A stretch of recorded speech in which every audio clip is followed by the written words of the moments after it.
Hello friends, साइकोस्फेयर के YouTube channel पर आप सबका स्वागत है। हम पढ़ रहे थे अधिगम और आज हम शुरुआत कर रहे हैं अधिगम के सिद्धांत। पहले हम जानेंगे अधिगम के सिद्धांतों को मनोवैज्ञानिकों के अकॉर्डिंग किस हिसाब से बांटा गया है। तो इन्हें दो तरीके से बांटा गया है। नंबर 1 सेंट्रल, मतलब केंद्रीय क्षेत्र सिद्धांत। नंबर 2 बांटा गया है पेरिफेरल, यानी परिधीय सिद्धांत। अब सेंट्रल और पेरिफेरल में क्या फ़र्क है, सीधा सीधा सा हम समझ लेंगे कि सेंट्रल मतलब जो हमारे माइंड से रिलेटेड हो, यानी अगर माइंड के अकॉर्डिंग हम सीख रहे हैं, अधिगम कर रहे हैं, तो वो तो हो जाएंगे सेंट्रल। और पेरिफेरल मतलब शरीर के माध्यम से, यानी शरीर की क्रियाओं के माध्यम से, शरीर की किसी क्रिया के माध्यम से प्लस बाद में माइंड से उसको सीख लेना। सेंट्रल का मतलब सिर्फ माइंड से सीख लेना, पेरिफेरल शारीरिक क्रियाओं के माध्यम से सीखना, फिर माइंड में उसको रख लेना, वो पेरिफेरल सिद्धांत हो जाते हैं। आगे आगे जैसे जैसे आएंगे हमें समझ में आ जाएगा कि सेंट्रल कौन सा है और परिधीय कौन सा है। एक बार हम इसका ओवरव्यू देख लेते हैं कि सेंट्रल सिद्धांत किन किन लोगों ने दिया है। तो नंबर 1 पर नाम आता है जीन पियाजे। सेंट्रल मतलब माइंड से सीखना, अधिगम करना। दूसरा होगा गेस्टाल्टवाद की थ्योरी।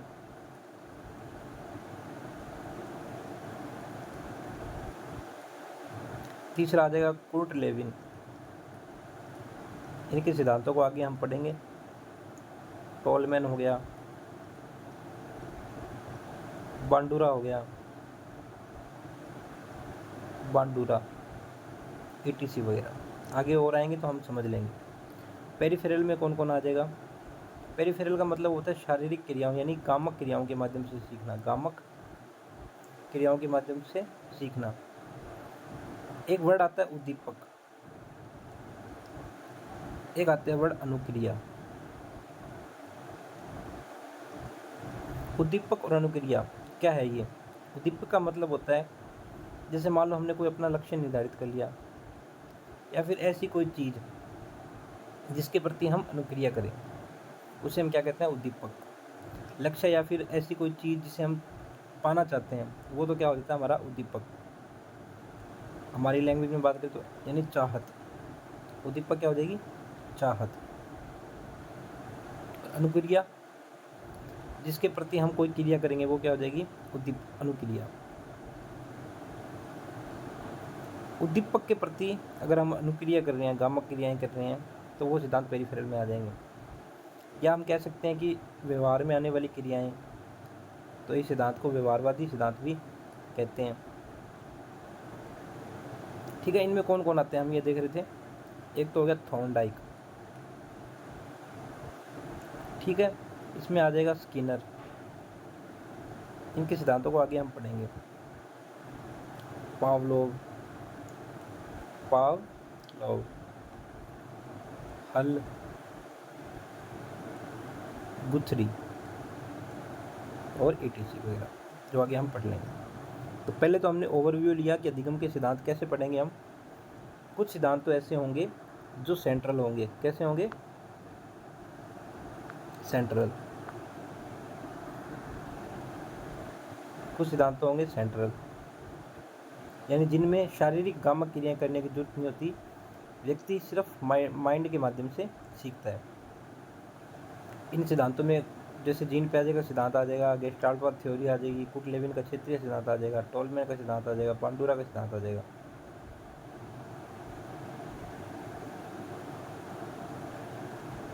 और कुछ सिद्धांत हो जाएंगे पेरिफेरल, यानी परिधीय, जिसमें शरीर की क्रियाएं जरूर होगी, यानी व्यवहार का रोल जरूर होगा। उसके बाद में माइंड में हम उसको रख लेंगे। इसमें उद्दीपक और अनुक्रिया की बहुत महत्वपूर्ण भूमिका होती है। अनुक्रिया शारीरिक रूप से, कौन सी रूप से, शारीरिक रूप से, तभी तो इसका नाम पेरिफेरल है। इसमें कौन कौन आ जाएगा, थॉर्नडाइक, स्किनर, पावलोव, हल, और गुथरी, एडविन गुथरी, क्लार्क हल। जैसे जैसे हम इनके सिद्धांतों को पढ़ेंगे वैसे वैसे हमें समझ में आ जाएगा कि माइंड वाले सिद्धांत कौन से हैं और शारीरिक व्यवहारवादी सिद्धांत कौन से हैं। इनको जैसे व्यवहारवादी बोला गया है, इनको बोलते हैं हम संज्ञानवादी। संज्ञान का वर्ड, जब जहाँ भी संज्ञान वर्ड आएगा, संज्ञान, हमें बस एक चीज़ पकड़ लेने, संज्ञान मतलब माइंड। तो इनको बोलते हैं संज्ञानवादी और इनको बोलते हैं व्यवहारवादी। आगे जैसे जैसे आएंगे हम समझ लेंगे। तो शुरुआत करते हैं हम अधिगम के सिद्धांतों की। तो हमारा पहला सिद्धांत आ रहा है थॉर्नडाइक का सिद्धांत। सबसे पहले हम थॉर्नडाइक के बारे में जानेंगे, क्योंकि पेपर में आजकल ये भी पूछा जाता है थॉर्नडाइक जो भी वैज्ञानिक है उनके बारे में थोड़ा बहुत जानकारी होना में ज़रूरी है। तो सबसे पहले हम जानते हैं थॉर्नडाइक को। थॉर्नडाइक है कौन? पहली बात हमने अभी पढ़ा था, पेरिफेरल में आता है ये। तो ये क्या क्या हो जाएगा? पेरिफेरल का मतलब ये व्यवहारवादी हो जाएगा, व्यवहारवादी। अभी हम देखेंगे ये व्यवहारवादी क्यों है। व्यवहारवादी कौन होते हैं? जो शारीरिक क्रियाओं से, शरीर की क्रियाओं से प्लस माइंड से सीखते हैं, वो व्यवहारवादी हो। इनके सिद्धांतों के माध्यम से पता लगेगा हमें। तो हम बात कर रहे थे थॉर्नडाइक की। थॉर्नडाइक कौन है? सबसे पहले तो बात करेंगे, थॉर्नडाइक मनोवैज्ञानिक है। इन्होंने कोलंबिया यूनिवर्सिटी, पूछा जाता है आजकल, कोलंबिया यूनिवर्सिटी, वहाँ से तो उन्होंने क्या क्या शिक्षण कार्य किया। यानी ये मनोवैज्ञानिक भी है, लेकिन कौन सी यूनिवर्सिटी में इन्होंने शिक्षण किया है? कोलंबिया यूनिवर्सिटी में। इनका पूरा नाम क्या है? E.L. थॉर्नडाइक। नाम पूरा नहीं पूछा जाता है, लेकिन फिर भी हम जान लेते हैं, एडवर्ड ली थॉर्नडाइक, ये इनका पूरा नाम है। क्या नाम है? एडवर्ड ली थॉर्नडाइक। अच्छा, ये पूछा जाता है कि ये थे कहाँ से? तो हम अगला पॉइंट डाल लेते हैं, ये कहाँ से थे? ये थे USA से, यानी अमेरिका से। पहली चीज़, ये क्या क्या इन्होंने शिक्षण करवाया है? हाँ, इन्होंने शिक्षण करवाया है। मनोवैज्ञानिक होने के बावजूद भी इन्होंने शिक्षण करवाया। कहाँ पे करवाया? कोलंबिया यूनिवर्सिटी में। पूरा नाम क्या है? एडवर्ड ली थॉर्नडाइक। कहाँ से थे? USA से। इतनी बात समझ में आ गई। अगला पॉइंट इसका क्या है? शुरुआती समय में, अपने करियर के शुरुआती समय में इन्होंने क्या किया है? औद्योगिक जो समस्याएं होती है, उद्योगों के लिए, जो मान लो उद्योगपतियों को जो समस्याएं होती थी, उनके ऊपर उन्होंने काम किया है। शुरुआत में उन्होंने औद्योगिक समस्याओं के लिए कार्य किए हैं। ठीक है। अगला इसका पॉइंट क्या है?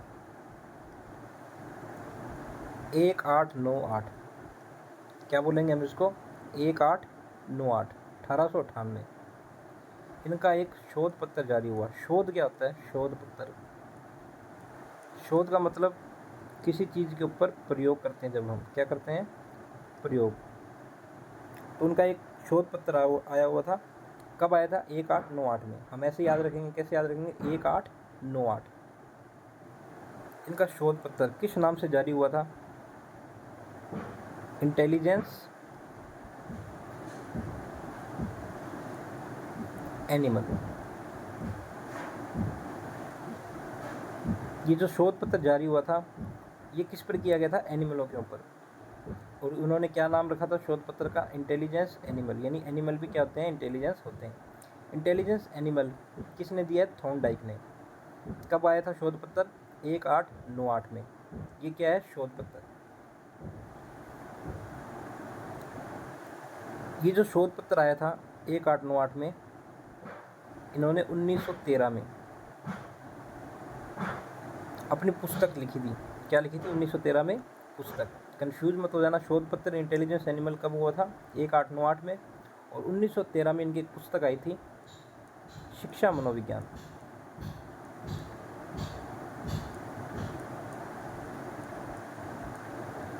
दोनों चीज़ इकट्ठी याद रखना। ये तो क्या है? पुस्तक का नाम। पुस्तक का नाम क्या है? ये तो है बुक का नाम। और शोध पत्र का नाम क्या है? Intelligence animal.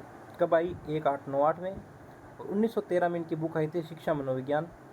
यानी जो भी इन्होंने शोध पत्र में प्रयोग किए थे उनका विस्तृत विवरण किस में दिया था? अपनी बुक शिक्षा मनोविज्ञान में। यहाँ तक चीज़ें समझ में आई है। पहली बात, कहाँ से थे? यूएस से। कोलंबिया में उन्होंने शिक्षण भी करवाया है। पूरा नाम एडवर्ड ली थॉर्नडाइक। शुरुआत में उद्योगों के लिए जो समस्याएं होती थी उद्योगपतियों को, उनके लिए उन्होंने समस्याओं को सोल्व करने में सहायता की। इम्पोर्टेंट पॉइंट ये है, क्या इम्पोर्टेंट पॉइंट है, मैं इसमें डाल देता हूँ इम्पोर्टेंट पॉइंट। 1898, 1898 और 1913, ये दो हमें याद रखने बहुत ज़रूरी है। 1898 और 1913।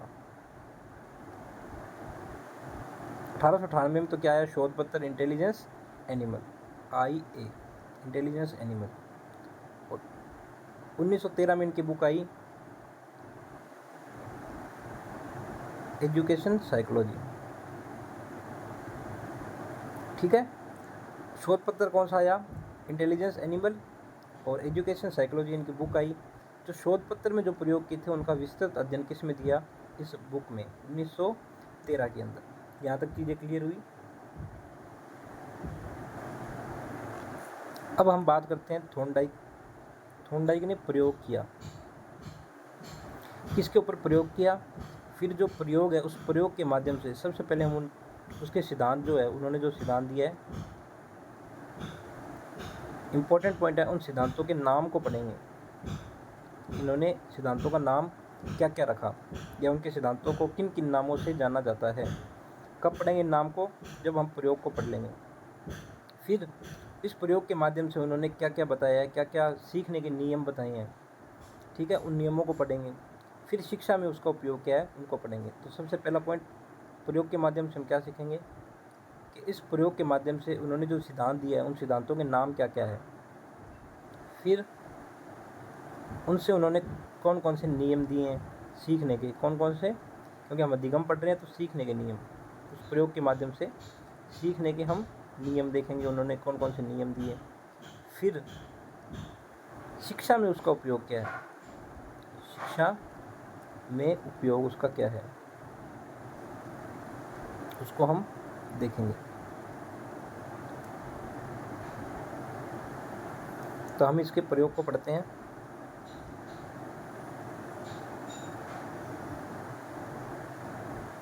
इन्होंने जो प्रयोग किया वो किया था बिल्ली के ऊपर। किसके ऊपर किया था? बिल्ली के ऊपर। और बिल्ली को उसने क्या कर दिया, एक ऐसे समझ लो बिल्ली को एक पिंजरे में बंद कर दिया।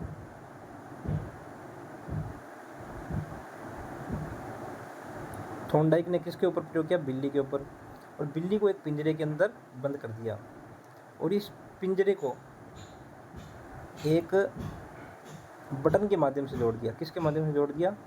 एक बटन के माध्यम से जोड़ दिया कि अगर इस बटन को दबा देंगे तो ये पिंजरा खुल जाएगा।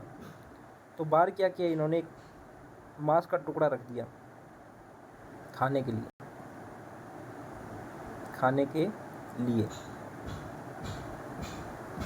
ठीक है, क्या रख दिया? एक मांस का टुकड़ा रख दिया। अब इन्होंने ऑब्जर्व किया कि बिल्ली इसको खाने के लिए क्या कर सकती है।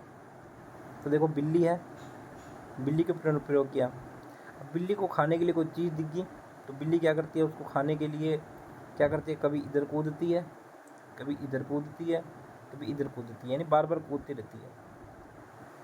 कूदते कूदते अचानक उसके क्या होता है? उसके पंजे से, बिल्ली के पंजे से ये बटन दब जाता है और पिंजरा खुल जाता है। तो बिल्ली इसको खा लेती है। बिल्ली ने दिमाग से काम लिया है क्या? नहीं। बिल्ली ने कहाँ से काम लिया? शारीरिक रूप से काम किया। बिल्ली कूदी है, कूदने के दौरान अचानक उसका जो पंजा है वो बटन पे दब गया। तो बिल्ली को तो कुछ समझ आया ही नहीं कि भाई क्या हुआ, बिल्ली के तो तुक्के लग गए। फिर थॉर्नडाइक ने वापस इसको बंद किया। फिर बिल्ली को कोई ध्यान नहीं है कि भाई ये पिंजरा कैसे खुलेगा। फिर वापस बिल्ली कूदती रही, इसको खाने के लिए झपटने के लिए बार बार कूदी, फिर उसका पंजा लग गया। ऐसा 5-7 बार, 10 बार, 12 बार, जितनी बार हुआ। तो ऐसी शारीरिक क्रियाएं करती रही बिल्ली। फिर कई दफ़ा कोशिश करने के बाद में, बार बार कोशिश करने के बाद में ऐसा नहीं कि एक ही दिन में ऐसा प्रयोग हुआ, नहीं, काफ़ी दिन लगे। बार बार कोशिश करती रही। कोशिश करने के बाद में उसको समझ आया। क्या समझ आया? कि ये जो बटन लगा हुआ है, अगर इसको हम दबाएंगे तो क्या होगा, ये खाने के लिए जो पिंजरा लगाया गया आगे, ये खुल जाता है। यानी बार बार कोशिशें की, उसको याद नहीं रहा। क्या नहीं रहा? याद नहीं रहा कि भाई कैसे खुलता है ये। एक बार खुल गया, 2 बार खुल गया तो कैसे, लेकिन उसको याद नहीं रहा। फिर भी वो बार बार क्या करती रही? प्रयत्न करती रही। क्योंकि उसको तो खाना था। ये जो खाने के लिए है, ये इसका क्या हो गया? लक्ष्य हो गया। ये क्या हो गया? उसका लक्ष्य हो गया। और इस लक्ष्य के लिए बार बार क्या कर रही थी? अनुक्रिया कर रही थी। क्या कर रही थी? अनुक्रिया या फिर क्रियाएं कर रही थी। इस लक्ष्य को हमने क्या नाम दिया था? उद्दीपक। क्या नाम दिया था? उद्दीपक। तो क्या कहानी बनी? इस कहानी को अच्छे से समझ लो कि भाई बार बार इसके ऊपर कूद रही थी, शारीरिक क्रियाएं कर रही थी, बार बार कोशिशें कर रही थी, लेकिन भूल गई थी कि भाई ये कैसे खुलेगा, क्योंकि उसको इसका दिमाग तो चल नहीं रहा था। तो बिल्ली थोड़ा ना अचानक सोच लेगी। लेकिन बार बार प्रयत्न करने के बाद में उसको समझ आ गया कि भाई इसको दबाएंगे तो ये क्या हो जाएगा? खुल जाएगा। यानी लास्ट में उसको ज्ञान आ गया। क्या आ गया? ज्ञान आ गया। अब हम इन वर्डों को पकड़ते हुए सारा कुछ समझ लेंगे। इस प्रयोग के माध्यम से हम सब कुछ समझ लेंगे। तो समझते हैं हम कि भाई सबसे पहले तो शारीरिक क्रियाएं कर रही थी, खाने के लिए कुछ था, उद्दीपक था, उसके लिए क्या कर रही थी? अनुक्रिया कर रही थी। तो हमने देखा था कि पहले हम क्या जानेंगे? इसके नामों को जानेंगे। किसको जानेंगे? नामों को। तभी इनके नाम क्या क्या दिए सिद्धांत के। कोई उद्दीपक था, कोई लक्ष्य था, उसके प्रति क्या कर रही थी? बार बार अनुक्रिया कर रही थी उसको खाने के लिए। तो इस सिद्धांत का पहला नाम क्या हो जाएगा? उद्दीपक। हमें कोई रटना नहीं है, सिर्फ एक बार मनोवैज्ञानिक के प्रयोग को समझ लेंगे। प्रयोग के माध्यम से सारी चीज़ें समझ में आ जाएगी। उद्दीपक, अनुक्रिया, सिद्धांत। अब इसका उद्दीपक को हम कुछ भी बोल सकते हैं, लक्ष्य भी बोल सकते हैं, उत्तेजकता भी बोल सकते हैं। क्या बोल सकते हैं? उत्तेजकता या उत्तेजना। तो उत्तेजना, अनुक्रिया, सिद्धांत, ये भी इसका नाम हो गया। हिंदी में तो हजारों नाम हो सकते हैं, इंग्लिश में एक ही नाम होगा। क्यों? क्योंकि इंग्लिश में तो इस वर्ड को सिर्फ एक ही नाम देंगे, स्टिमुलस। स्टिमुलस मतलब उद्दीपक यानी लक्ष्य है। उसके प्रति क्या कर रही है? वो रिस्पॉन्स कर रही है। तो इस सिद्धांत का क्या नाम होगा? Stimulus response theory, SR theory. तो इसका यहाँ तक नाम समझ में आया। फिर हम देखेंगे शारीरिक क्रियाएं कर रही थी, तो हमने इस सिद्धांत को किस में डाला था? पेरिफेरल के अंदर। किस में डाला था? पेरिफेरल में। पहले शारीरिक क्रियाएं होगी, उसके बाद में उसको समझ आएगी, उसको ज्ञान होगा। तो पेरिफेरल में डाल दिया। यानी ये कौन सा सिद्धांत हो गया? व्यवहारवादी सिद्धांत। तो यहाँ से हम क्या समझेंगे? थॉर्नडाइक कैसा मनोवैज्ञानिक था? व्यवहारवादी मनोवैज्ञानिक था। यानी व्यवहार में आने के बाद में समझ में आ रही है, शारीरिक क्रियाएं होने के बाद में, गामक क्रियाएं होने के बाद में समझ में आ रही है। तो व्यवहारवादी सिद्धांत हो गया। फिर बार बार कोशिश कर रही थी। क्या कर रही थी? बार बार कोशिश, यानी प्रयत्न कर रही थी, लेकिन बार बार में भूल भी रही थी। तो इस सिद्धांत का नाम और क्या हो गया? प्रयत्न भूल सिद्धांत। ठीक है। या फिर इसका और क्या नाम ले सकते हैं? प्रयत्न मतलब प्रयास, भूल मतलब त्रुटि, प्रयास त्रुटि सिद्धांत।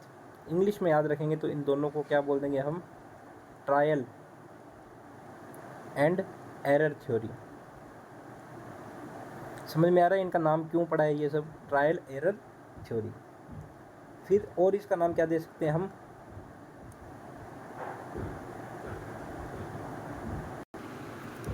कि ये क्या कर रही थी? बार बार कोशिशें कर रही थी। बार बार क्या कर रही थी? कोशिशें कर रही थी, यानी रिपीटेशन कर रही थी, बार बार रिपीटेशन कर रही थी। तो रिपीटेशन को हम क्या बोल सकते हैं? आवर्ती। क्या बोल सकते हैं? आवर्ती। ठीक है। रिपीटेशन करने के बाद में क्या हो गया? आवर्ती। और आवर्ती के बाद में उसको चयन करना आया कि भाई कैसे होगा कि इसको दबाना है, बटन को दबाना है। तो इसको क्या बोल सकते हैं? चयन आवर्ती सिद्धांत। इन नामों को देखते हुए हम प्रयोग को याद करेंगे। जब भी पेपर में क्वेश्चन आए किसी भी सिद्धांत का नाम, तो पहले हम क्या पकड़ेंगे? कुछ भी आए तो उसके प्रयोग को याद रखेंगे। नाम देखते ही भाई हाँ ऐसा प्रयोग कौन सा था? तो चयन आवर्ती सिद्धांत। क्या बोल सकते हैं इसको, चयन आवर्ती सिद्धांत। और जब ये प्रयोग हुआ था, बार बार अनुक्रिया कर रही थी उद्दीपक के प्रति, क्या कर रहे थे, बार बार उद्दीपक के प्रति अनुक्रिया कर रहे थे, तो उद्दीपक और अनुक्रिया के बीच में लास्ट में एक क्या बन गया था, बॉन्ड बन गया था। हमने बात की थी कि पहले शारीरिक क्रियाएं होगी, फिर उसके बाद में वो उसको संज्ञान में ले लेगा, दिमाग में ले लेगा, तो उद्दीपक और अनुक्रिया के बीच में एक बॉन्ड बन गया था। तो इसको हम क्या बोल सकते हैं, बंध का सिद्धांत, यानी बॉन्ड का सिद्धांत। अब बॉन्ड मतलब बंध यानी संबंध, तो इसका एक नाम दिया गया संबंधवाद। क्या दिया गया, संबंधवाद, कनेक्शनिज्म।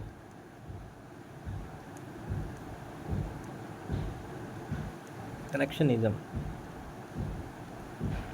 ठीक है, स्पेलिंग मिस्टेक होगी, समझ लेना, यहाँ पे सी पहले आएगा।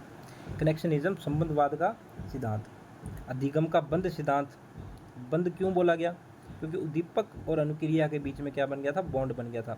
लास्ट में उसे समझ में आ गया था कि उद्दीपक अनुक्रिया, उद्दीपक के प्रति जो हम अनुक्रिया कर रहे हैं वो क्यों होगी, एक बॉन्ड इसलिए बन गया कि उसको पता लग गया कि भाई अब तो ये बटन दबाना पड़ेगा। तो ये सब इसके क्या हो गए, नाम।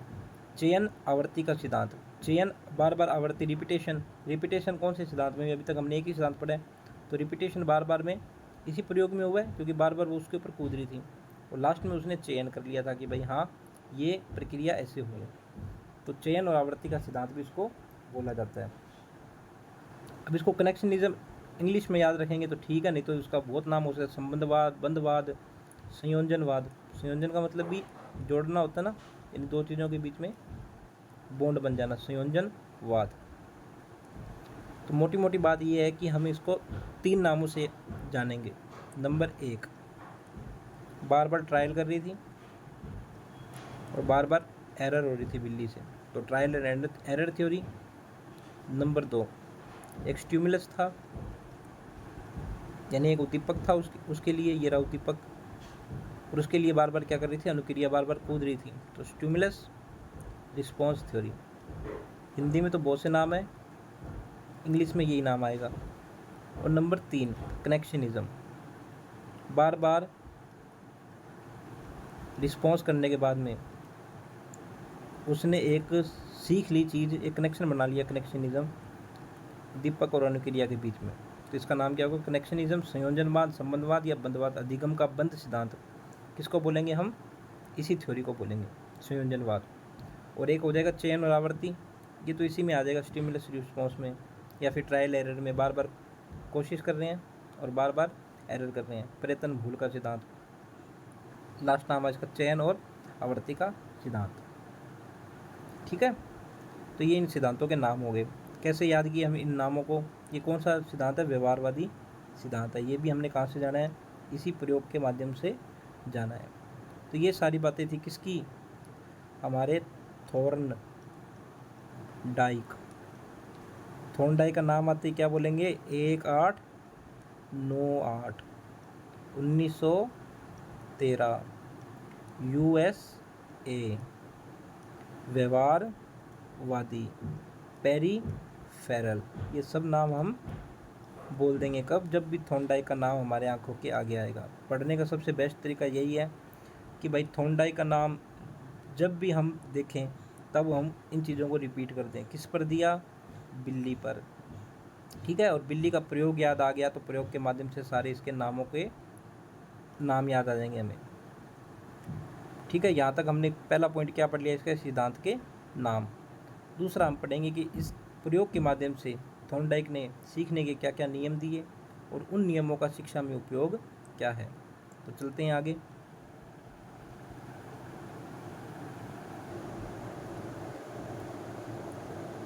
थॉर्नडाइक ने एक परिभाषा दी है, क्या दी है, एक परिभाषा दी है,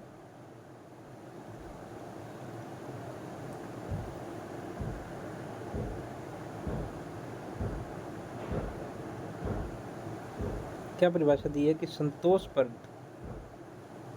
ये क्या हो गया इसका,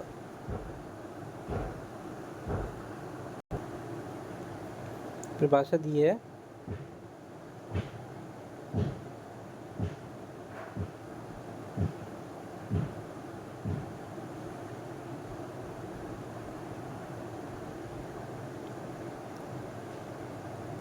संतोषप्रद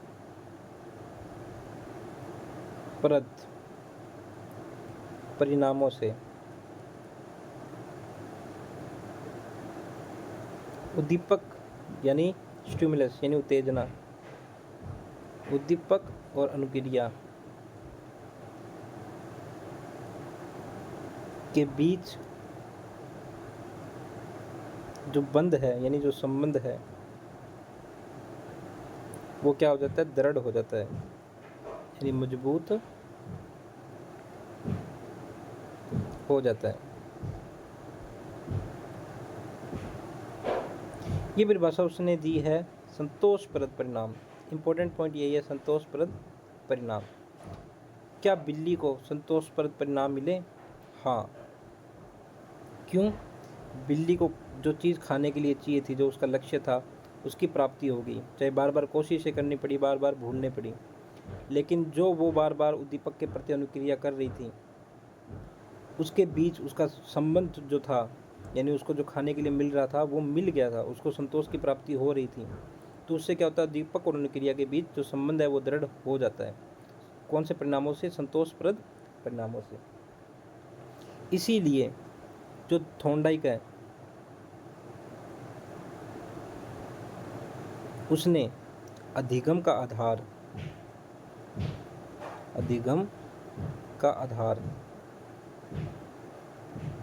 बताओ किसे माना है? हमने पढ़ा है अधिगम का आधार किसको माना है थॉर्नडाइक ने? उद्दीपक और अनुक्रिया के बीच जो संबंध बन जाता है, जो संबंध, तभी तो इसको हम क्या बोलते हैं, संबंधवाद या संयोजनवाद, कनेक्शनिज्म। अधिगम का आधार किसे माना है थॉर्नडाइक ने? उद्दीपक और अनुक्रिया के बीच में संबंध जो हुआ था उसको अधिगम का आधार माना है। ये चीज़ क्लियर होगी कि भाई थॉर्नडाइक ने, क्वेश्चन पूछ लेगा सीधा सीधा, थॉर्नडाइक ने अधिगम का आधार किसे माना है? उद्दीपक और अनुक्रिया के बीच में जो संबंध बन जाता है, इसीलिए तो इस सिद्धांत को हम क्या कह रहे थे, संबंधवाद। उसको अधिगम का यानी सीखने का आधार माना है। अब आगे हम चलते हैं इसके नियमों को। सेकंड नंबर पॉइंट हमने क्या देखा? पहला नाम, दूसरा नियम, कि भाई इसने सीखने के क्या क्या नियम बताए हैं। किसने? थॉर्नडाइक ने। जो भी समझना है हम किसके माध्यम से समझेंगे? प्रयोग के माध्यम से। ठीक है, इन्होंने क्या क्या नियम दिए? इन्होंने दो प्रकार के नियम दिए। एक तो नियम दिया मुख्य नियम। क्या नियम? मुख्य नियम। और दूसरा नियम दिया इन्होंने गौण नियम। गौण मतलब जो कम मुख्य है, जो कम मुख्य है। तो दो प्रकार के नियम दिए। किसने? थॉर्नडाइक की बात कर रहे हैं हम। और सभी नियमों को हम कैसे सीखेंगे? उसने जो प्रयोग किया उसके माध्यम से। तो सबसे पहले तो हम बात कर लेते हैं मुख्य नियम और गौण नियमों की। तो मैंने एक ट्रिक बनाई है यहाँ पे इन नियमों को याद रखने की, क्योंकि पेपर में नियमों के नाम आ जाते हैं कि ये नियम किसने दिए हैं। तो मैंने ट्रिक बना ली, थॉर्नडाइक। देखो डाइक में एक वर्ड आ रहा है डाइक, तो इसको हम याद रखते हैं डैक। डैक समझते हो? वो बजाने वाला, ठीक है। तो थॉर्नडाइक को हम डैक से याद रख लें, डैक। और डैक को हम याद रख लेते हैं टेप से। जो पहले टेप चलती थी ना, जिसमें गाने बजते थे, तो थॉर्नडाइक भाई साहब क्या कर रहे थे, हम समझ लेंगे, एक बस में जा रहे थे। किस में जा रहे थे? बस में जा रहे थे। और बस में क्या कर रहे थे? टेप के ऊपर गाने बजाते हुए, गाने सुनते हुए जा रहे थे। तो क्या करेंगे, डैक को हम किससे याद रख लें? टेप से। डैक कहाँ से लिया? थॉर्नडाइक से। और डैक को हम याद रख लें टेप। टेप में क्या कर रहे थे? बज रहे थे गाने। कहाँ पर बज रहे थे? बस में। बस में कौन जा रहा था? थॉर्नडाइक। तो ये एक ट्रिक बना लो कि बस में कौन जा रहा था? थॉर्नडाइक टेप बजाते हुए, टेप में गाने सुनते हुए जा रहा था। ठीक है, तो इसके 3 नियम हो गए, हम याद रख लेंगे। Tape, TAP, tape. और टेप कहाँ बज रही थी? बस में बज रही थी टेप। बस में, इसको ई आना चाहिए था लेकिन मैंने ए बना दिया, बस में। पहला नियम आ जाएगा इसका टी से, मुख्य जो नियम है तत्परता का नियम। तत्परता का नियम। ऐसे अभ्यास का नियम। किसका नियम? अभ्यास का नियम। और पी से प्रभाव का नियम। किसका नियम? प्रभाव का। एक बार नाम याद रख लेते हैं, बाद में नियमों को पढ़ेंगे, थोड़ा थोड़ा पढ़ लेंगे, ज़्यादा जरूरी तो है नहीं, क्योंकि हम प्रयोग पढ़ चुके हैं तो हमें समझ में आ जाएगा तत्परता, अभ्यास और प्रभाव क्यों है। शुरू में तो उसने तत्परता दिखाई उसको खाने के लिए, फिर उसको उसने बार बार अभ्यास किए, फिर अभ्यास के बाद में जो उसको खाने को मिल गया तो वो संतोष होगी, संतोष मतलब उसको प्रभाव पड़ गया। अब इसके गौण नियम कौन से हैं? तो बी से तो हो जाएगा बहु अनुक्रिया का नियम। बहु अनुक्रिया। अब क्यों हो गया इसका नाम? क्योंकि बार बार उसने बहु अनुक्रिया की थी। ठीक है। दूसरा आ जाएगा अभिवृत्ति का नियम। अभिवृत्ति। अभिवृत्ति क्या होती है? मनोवृत्ति, यानी हमारे दृष्टिकोण कैसा है। मनोवृत्ति या अभिवृत्ति यानी दृष्टिकोण। तो उसका दृष्टिकोण तो था ही कि भाई हम उसको खाएंगे। ठीक है। सह से क्या आ जाएगा? साहचर्य का नियम। साहचर्य मतलब संबंध, तो संबंध तो उसका बन गया था। और मैं से क्या आ जाएगा? ये हम थोड़ा सा चेंज कर लेते हैं। ये जो अभिवृत्ति है इसको बोल देते हैं मानसिक स्थिति का नियम, ताकि हमारे ट्रिक में बैठ जाए। मानसिक या मनोवर्ती का नियम। मनोवर्ती का नियम। और ऐसे हम जोड़ देते हैं आंशिक क्रिया का नियम। आंशिक क्रिया का नियम। और जो लास्ट वाला ए है इसको हम बोल लेते हैं आत्मीकरण का नियम। तो इसके 5 नियम हो गए। 3 तो क्या है? मुख्य है। और 8 नियम हो गए इसके, और 5 है गौण। तो कैसे याद रहेंगे? टेप कहाँ बज रहा था? बस में। बी से बहु अनुक्रिया, ए से आंशिक क्रिया, सह से साहचर्य का नियम यानी संबंध का नियम, मैं से मानसिक स्थिति या मनोवृत्ति का नियम, अभिवृत्ति इसी के अंदर आ जाएगी, और ए से आत्मीकरण यानी समावेशन का नियम। अब हम आगे नियमों को पढ़ेंगे कि इन नियमों में क्या क्या है।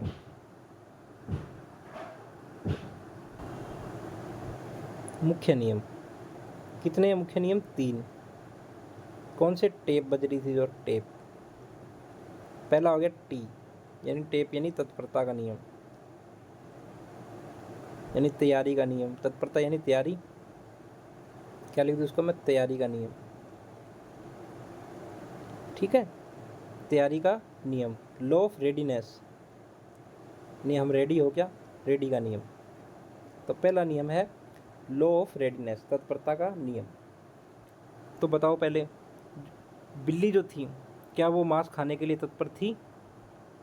तो हाँ, उसका जवाब है हाँ। अगर वो तत्पर ही ना होती तो क्या ये प्रयोग सफल होता? नहीं। तो सबसे पहले तो क्या होता है कि व्यक्ति को अपने उद्दीपक के प्रति तैयार रहना बहुत ज़रूरी है। तो पहला नियम क्या कहता है कि लक्ष्य के प्रति तैयार होना ज़रूरी है। उसके अंदर उसकी क्या होनी ज़रूरी है? रुचि होनी ज़रूरी है कि भाई मुझे इस चीज़ की प्राप्ति करनी है। जैसे बिल्ली को उस मांस के टुकड़े को खाना था तो उसमें उसकी रुचि थी, वो उसके प्रति तैयार थी। तो पहला नियम क्या हो जाएगा? तत्परता का नियम कि व्यक्ति को तैयार होना ज़रूरी है, अपने उद्दीपक के प्रति तत्पर होना ज़रूरी है, उसमें उसकी रुचि होनी ज़रूरी है, तब भी वो सीख पाएगा। तो सीखने का पहला नियम क्या बताया है? तत्परता का नियम, तैयार होना ज़रूरी है। जैसे बिल्ली उसके प्रति तैयार होगी थी। सारे कुछ हम प्रयोग के माध्यम से सीखेंगे। तो इस नियम को हम क्या कह सकते हैं? तत्परता का नियम। या फिर क्या इसे हम रुचि अरुचि का नियम कह सकते हैं? रुचि अरुचि कि अगर रुचि नहीं होगी तो क्या वह सीख पाएगा? नहीं। ठीक है। तो रुचि और अरुचि का नियम में हम कह सकते हैं तत्परता के नियम को। यहाँ तक चीज़ें क्लियर होगी। एक वुडवर्थ भाई साहब था, वुडवर्थ ने इस नियम को पढ़ने के बाद में क्या बोला था? क्या कि यह तो मानसिक तैयारी का नियम है। क्या है? मानसिक तैयारी का नियम है।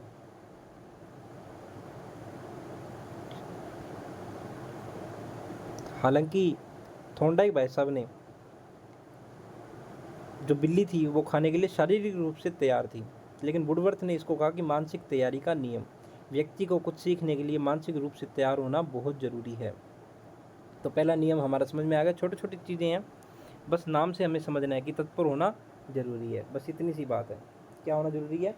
तत्पर होना ज़रूरी है, रुचि होनी इसकी ज़रूरी है, उसके प्रति उसकी प्रवृत्ति पॉजिटिव होनी चाहिए। क्या होनी चाहिए? पॉजिटिव। अगर उसे सीखना ही नहीं है तो वो तैयार कैसे हो जाएगा, उसकी रुचि कैसी होगी? तो पहला नियम ये है, रुचि है, रुचि का नियम, तत्परता का नियम।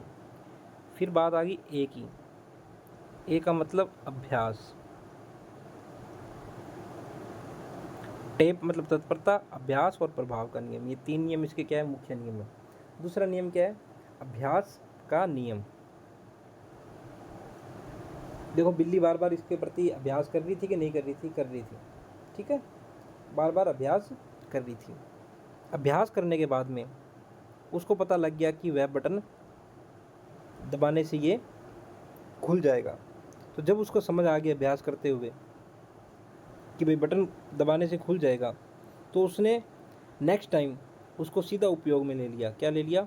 उपयोग में ले लिया, यूज़ कर लिया भाई, इस चीज़ का दिमाग में बिठा लिया कि भाई हाँ, अब तो बार बार अपने को उछलने कूदने की ज़रूरत नहीं है, बटन के ऊपर पंजा मारो और वो जो जेल थी, जो भी वो पिंजरा था, वो खुल जाएगा। तो अभ्यास का नियम क्या क्या कहता है कि बार बार अभ्यास करने से, बार बार अभ्यास करने से जो हमारा ज्ञान है वो क्या हो जाता है? मजबूत हो जाता है। परिभाषा भी दी थी थॉर्नडाइक ने। अभ्यास का नियम क्या कह रहा है कि बार बार अभ्यास करने से जो ज्ञान है वो मजबूत हो जाता है। तो यह अभ्यास के नियम की बातें हैं कि भाई बार बार अभ्यास करने से जो ज्ञान है, जो हमारा जो संबंध है उद्दीपक और अनुक्रिया के बीच में जो संबंध है वो क्या हो जाता है? मजबूत हो जाता है। कब हो जाता है? अभ्यास करने से। तभी तो थॉर्नडाइक भाई साहब ने आधार किसको माना था? संबंध को, कि भाई उद्दीपक और अनुक्रिया के बीच में अधिगम का आधार क्या होता है? संबंध होता है, ठीक है। इस नियम को उपयोग और अनुपयोग का नियम भी कहा जाता है।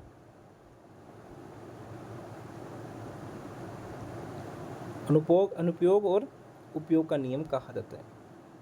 फिर तीसरा नियम आ रहा है हमारा प्रभाव का नियम। प्रभाव मतलब इफेक्ट, लॉ ऑफ इफेक्टिवनेस, इसको हम क्या बोलेंगे? इफेक्टिवनेस। पहला क्या था? Law of readiness. दूसरा क्या था? Law of exercise. अभ्यास को क्या बोलते हैं? Exercise, bar bar practice, law of practice. तीसरा नियम लॉ ऑफ इफेक्टिवनेस। अब बताओ प्रभाव, ये नियम थोड़ा सा इंपॉर्टेंट हो जाता है कि बताओ बिल्ली के ऊपर क्या प्रभाव पड़ा? बिल्ली को क्या संतोष की प्राप्ति हुई? हाँ। क्यों? क्योंकि बार बार वो, पहले तो वो तत्पर थी, बार बार अभ्यास किया और अभ्यास करने के बाद में उसको ज्ञान की प्राप्ति होगी, उसने उसको यूज में लिया, उपयोग में लिया, तो फिर उसको खाने के लिए वो चीज़ मिल गई, तो उसको संतोष की प्राप्ति हो गई। यही नियम होता है कि भाई जीवन में तत्पर होना जरूरी है, फिर उद्दीपक के प्रति जो अनुक्रिया है, बार बार अभ्यास है, वो करना जरूरी है। अंत में हमें क्या हो जाएगा? उसकी संतोष की प्राप्ति हो जाएगी। तो इम्पोर्टेंट कौन सा हुआ? प्रभाव का नियम। इसलिए इसको संतोष और असंतोष का नियम भी कहा जाता है। लास्ट में या तो हमें संतोष होगा या फिर असंतोष होगा। जो हमें संतोष देगा उसको तो हम क्या करते हैं? बार बार दोहराते हैं। देखो, दोहराते हैं नहीं दोहराते? हाँ, दोहराते हैं। और जो संतोष नहीं देता है उसको हम दोहराते नहीं हैं। जो संतोष के जो प्रभाव होते हैं वो क्या होते हैं? सुखद होते हैं, और असंतोष के क्या होते हैं? दुखद। तो यहाँ तक चीज़ें क्लियर होगी। मुख्य नियम कौन कौन से थे? तत्परता का नियम, अभ्यास का नियम और प्रभाव का नियम। प्रयोग के माध्यम से हमने सीख लिया, और इन नियमों के माध्यम से जीवन में क्या इसके उपयोग है उसको भी हमने जान लिया। 3 नियम: तत्परता का नियम जिसे हम रुचि और अरुचि का नियम भी कहते हैं, अभ्यास का नियम जिसे हम उपयोग और अनुपयोग का नियम भी कहते हैं, प्रभाव मतलब संतोष और असंतोष का नियम भी कहते हैं। तो ये 3 नियम हो गए मुख्य नियम किसके? थॉर्नडाइक के। अगले हमारे हैं गौण नियम। कौन से नियम? गौण नियम। जो कितने प्रकार के थे? थॉर्नडाइक के 5 प्रकार के थे। कौन कौन से? बस, में। पहला कौन सा था? बहु अनुक्रिया। बहु अनुक्रिया, बी से क्या हो जाएगा? बहु अनुक्रिया। तो बताओ इस प्रयोग में बहु अनुक्रिया हुई है नहीं हुई है? हाँ हुई है, कि बार बार बहुत सारी अनुक्रिया करने से हमें पता लग जाता है कि हमें सही कौन सी अनुक्रिया करनी है। तो ये नियम इतनी सी बात कर रहे हैं। फिर ऐसे क्या हो जाएगा? आंशिक क्रिया का नियम। आंशिक क्रिया का नियम। अब इसे आंशिक क्रिया का नियम क्यों इसने गौण नियमों में बताया है? कि भाई बहु अनुक्रिया, देखो बहुत सारी अनुक्रिया कर रहे थे, तो बिल्ली जैसे बार बार उस बटन के आसपास कूद रही थी।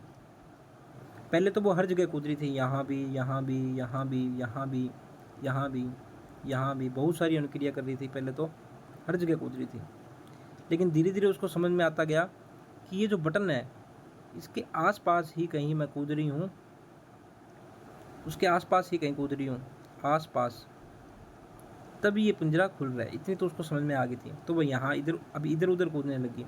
अब इस क्षेत्र को उसने छोड़ दिया, सिर्फ इसके आसपास कूदने लगी। जैसे हमारा कोई लक्ष्य है, जैसे मान लो ये लक्ष्य है कोई, तो पहले तो हमें कुछ पता नहीं होता लक्ष्य की प्राप्ति कैसे करनी है। तो हम उस लक्ष्य की प्राप्ति के लिए कभी कौन सी क्रिया करते हैं, कभी कौन सी क्रिया करते हैं, कभी कौन सी क्रिया करते हैं। बार बार अनुक्रिया करते करते हमें समझ में आ जाता है कि भाई हाँ, अपने टारगेट को प्राप्त करने के लिए सिर्फ हमें इतना ही कार्य करना है, इतना ही कार्य करना है। तो ये आंशिक क्रिया का नियम हो जाएगा। समझ में आ गई बात? आंशिक क्रिया का नियम इसे क्यों कहा गया है कि अब बहु अनुक्रिया करने की जरूरत नहीं है, आंशिक क्रियाओं के माध्यम से भी हमें परिणाम अच्छे मिल जाएंगे। लाइफ में ऐसे होता है, मान लो हम तैयारी कर रहे हैं, जैसे मान लो हम रीड्स या सेकंड ग्रेड की तैयारी कर रहे हैं, तो शुरुआत में तो हम बस देखते हैं कि सिलेबस ये है, भाई पूरा सिलेबस करना है, हाथ पैर मार रहे हैं कि भाई हाँ सब कुछ पढ़ रहे हैं, सब कुछ पढ़ रहे हैं।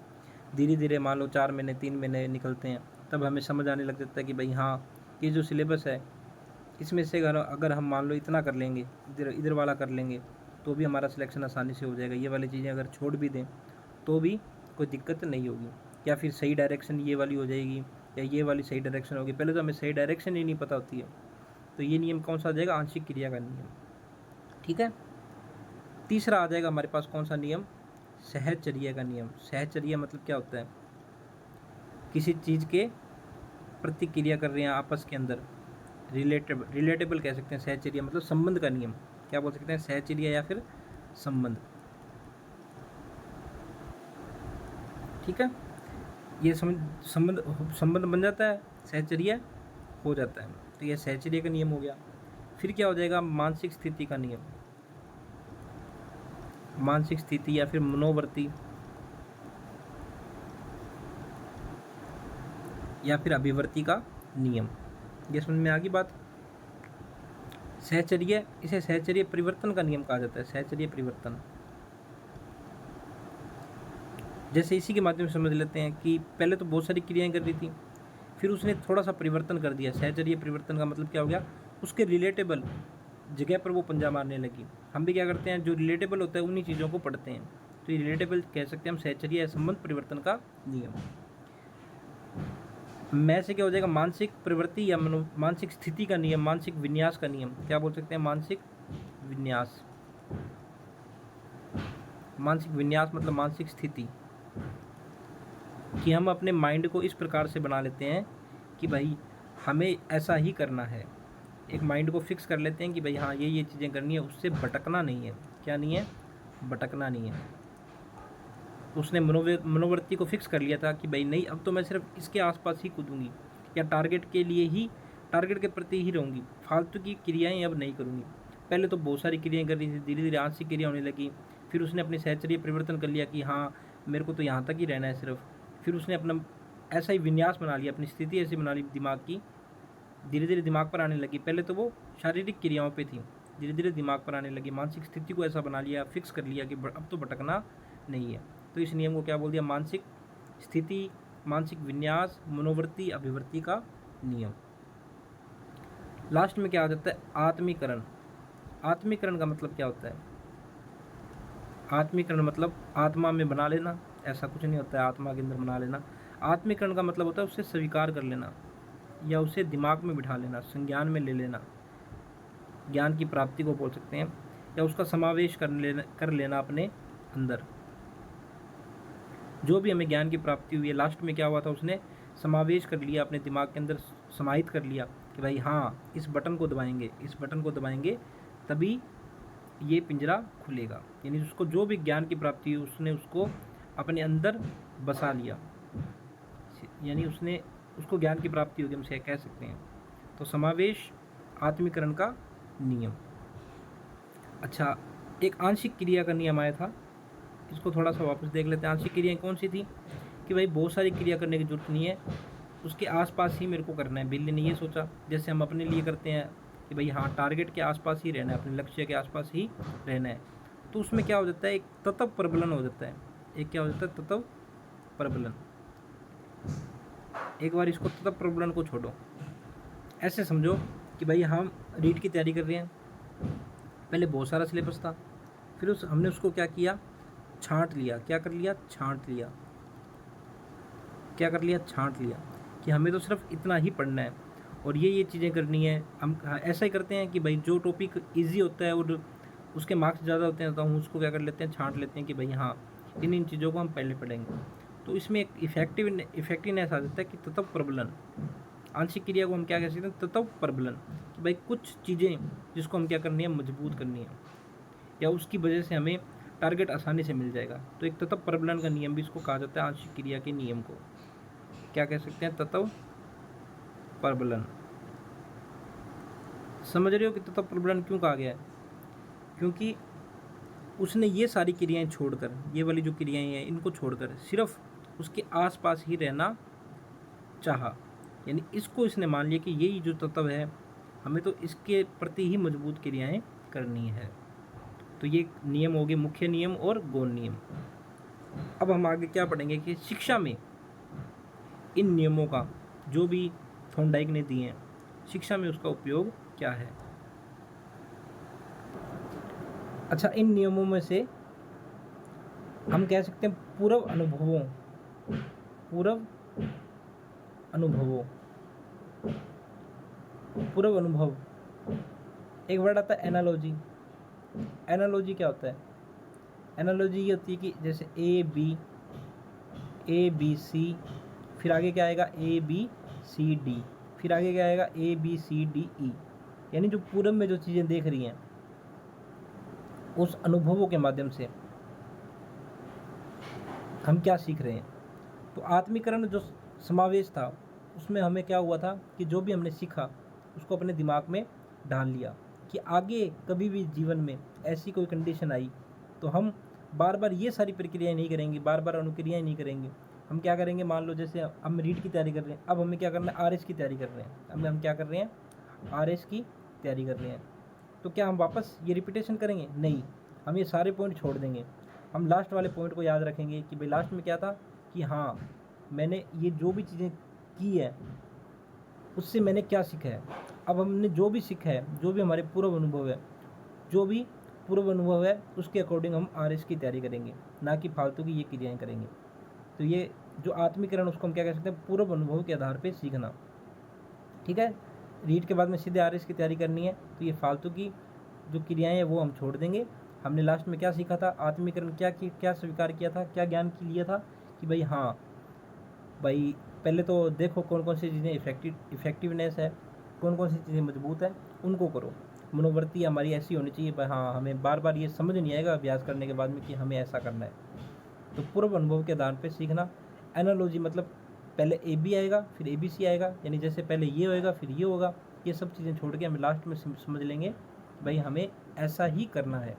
तो पूर्व अनुभवों के आधार पर सीखना आत्मीकरण का नियम है। उसका एक और नाम होगा पूर्व अनुभवों के आधार पर सीखना। एनालॉजी यानी सादृश्यता, इसे हम क्या कह सकते हैं, सादृश्यता का नियम। सादृश्यता मतलब कि पूर्व के जो अनुभव है, ये जो पूर्व के अनुभव थे, इनको छोड़ के लास्ट के जो हमें ज्ञान की प्राप्ति हुई थी उसके आधार पर आगे की प्रक्रिया करना। तो सादृश्यता का नियम कहा जाता है किसे, ये जो था आत्मीकरण का नियम, जो हमने ज्ञान में दिमाग में बिठाया था, पूर्व अनुभवों के आधार पर सीखा था। ठीक है, यहाँ तक हमारी चीज़ें क्लियर हो चुकी है। अब हम आगे सीखेंगे शिक्षा में इसके उपयोग क्या है। तो शिक्षा में इसके क्या क्या उपयोग है वो हम जानेंगे। सबसे पहली चीज़ आपको अपने आप समझ में आ जाएगा कि ये इसका उपयोग क्यों माना गया है। नवीन ज्ञान के लिए पहला उपयोग इसका क्या है? नवीन ज्ञान के लिए बच्चों को तत्पर करना, तैयार करना।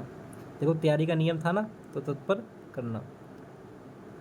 अगर ये लाइन सामने आ गई तो हम समझ जाएंगे ये जो लाइन है ये कौन से सिद्धांत के ऊपर है, तो हम समझ लेंगे ये थॉर्नडाइक के सिद्धांत के ऊपर है। किसके सिद्धांत के ऊपर है? थॉर्नडाइक के। अब एग्जामिनर कंफ्यूज कैसे करता है? ये लाइन दे दी तो बताइए ये सिद्धांत कौन सा है, तो वो क्या करेगा, ये वाला नाम नहीं देगा अभ्यास और त्रुटि का सिद्धांत या प्रयास व भूल का सिद्धांत, वो नाम देगा संबंधवाद। संबंधवाद क्या उसके बीच में संबंध बना था? संबंध किस में बना था? याद करेंगे, उद्दीपक और अनिक क्रिया के बीच में। तो ये कौन सा नियम आ जाएगा? हम याद रख लेंगे भाई, हाँ संबंधवाद तो कौन सा था? अपना अभ्यास और त्रुटि का था। बार बार तत्परता का नियम भी उसके अंदर था, तो थॉर्नडाइक ने मुख्य नियम दिया था। तो ये नाम कौन सा हो जाएगा? थॉर्नडाइक का नियम। दूसरा पॉइंट देखो इसका, गणितीय संक्रियाएं सीखना।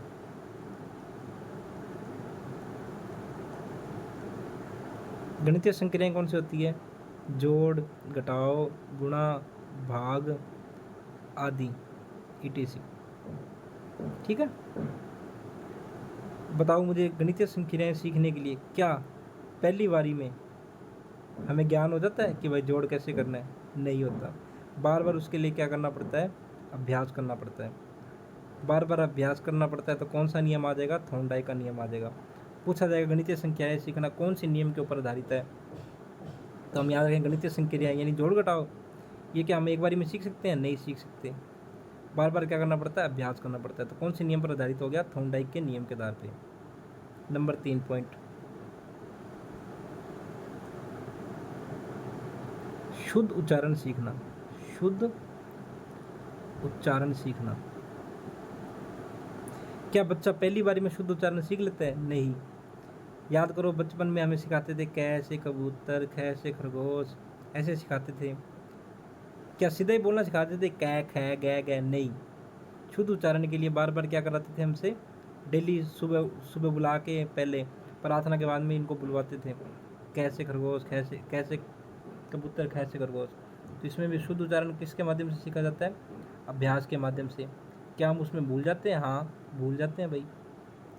तो अभ्यास और भूल का सिद्धांत आ गया शुद्ध उच्चारण में। तो कौन सा सिद्धांत आ जाएगा? थॉर्नडाइक का सिद्धांत। नंबर 4,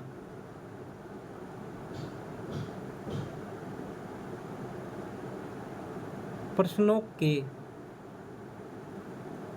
सही उत्तर देना। बताओ प्रश्नों के सही उत्तर देंगे तो हमें किसकी प्राप्ति होगी? संतोष की प्राप्ति होगी। ऐसी लाइन लिखी आएगी, प्रश्नों के सही उत्तर देकर संतोष की प्राप्ति करना। कौन सी नियम के ऊपर आधारित है? तो संतोष का नियम। याद कर लो, बिल्ली को संतोष हो गया था? हाँ हो गया था। तो कौन सा नियम आ जाएगा? थॉर्नडाइक का नियम।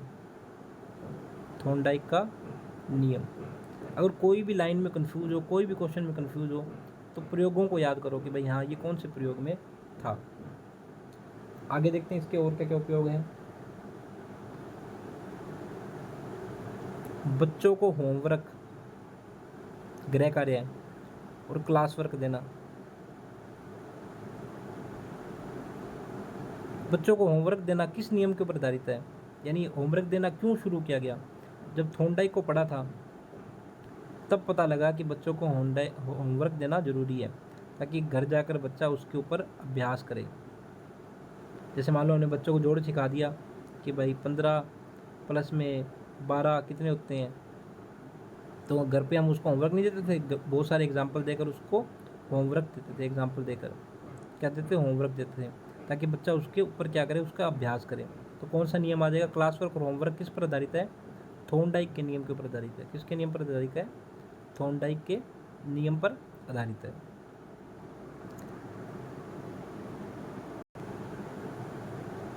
अगला पॉइंट 6 नंबर, गामक क्रियाएं।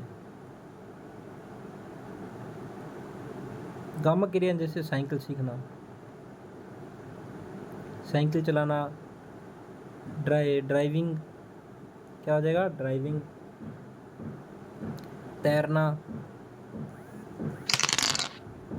टाई बांधना, क्या बांधना, टाई बांधना। ये कौन से नियम के ऊपर आधारित है?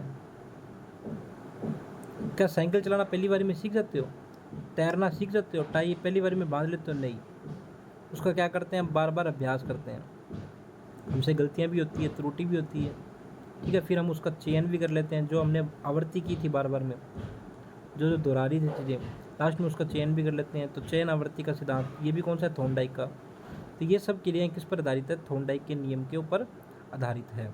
कामक क्रियाएं, जैसे बच्चा है, बच्चा पहली बार में चलना शुरू कर देता है? नहीं, बार बार गिरता है, उठता है।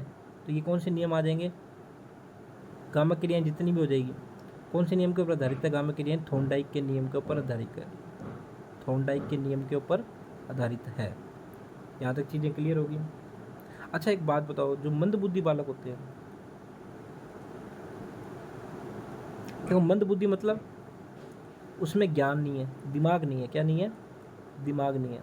तो यहाँ तक पहले तो चीज़ तो क्लियर हो जाएगी, ये कौन सा आ जाएगा, पेरिफेरल में आएगा कि फिर सेंट्रल में आएगा। सेंट्रल तो कौन सा था, दिमाग वाला। पेरिफेरल मतलब शारीरिक क्रिया द्वारा। तो क्या मंदबुद्धि बालकों को दिमाग के माध्यम से सिखा सकते हैं? नहीं। तो ये सेंट्रल में तो आएगा नहीं, मतलब पेरिफेरल में आएगा। अब पेरिफेरल में भी कौन से मनोवैज्ञानिक का सिद्धांत आएगा? तो ये बताओ, मंदबुद्धि बालक को प्रयास और उससे गलतियाँ होती है, त्रुटियाँ होती है, उसके माध्यम से सिखाया जाता है।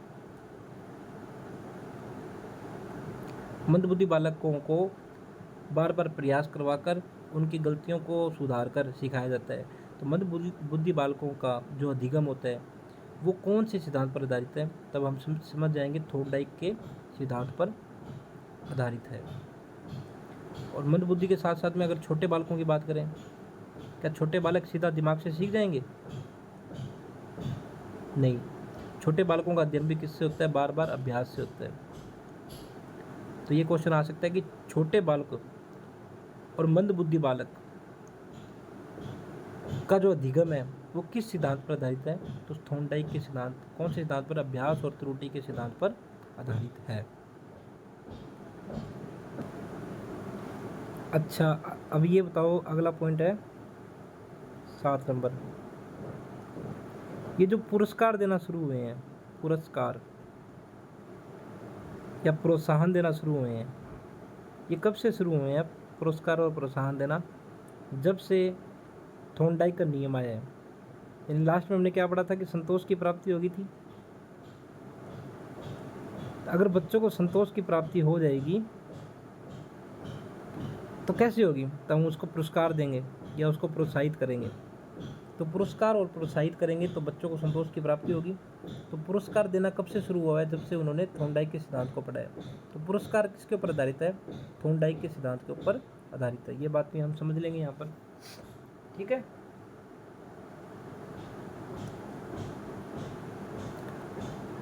एक लास्ट पॉइंट और पढ़ लेते हैं इसमें।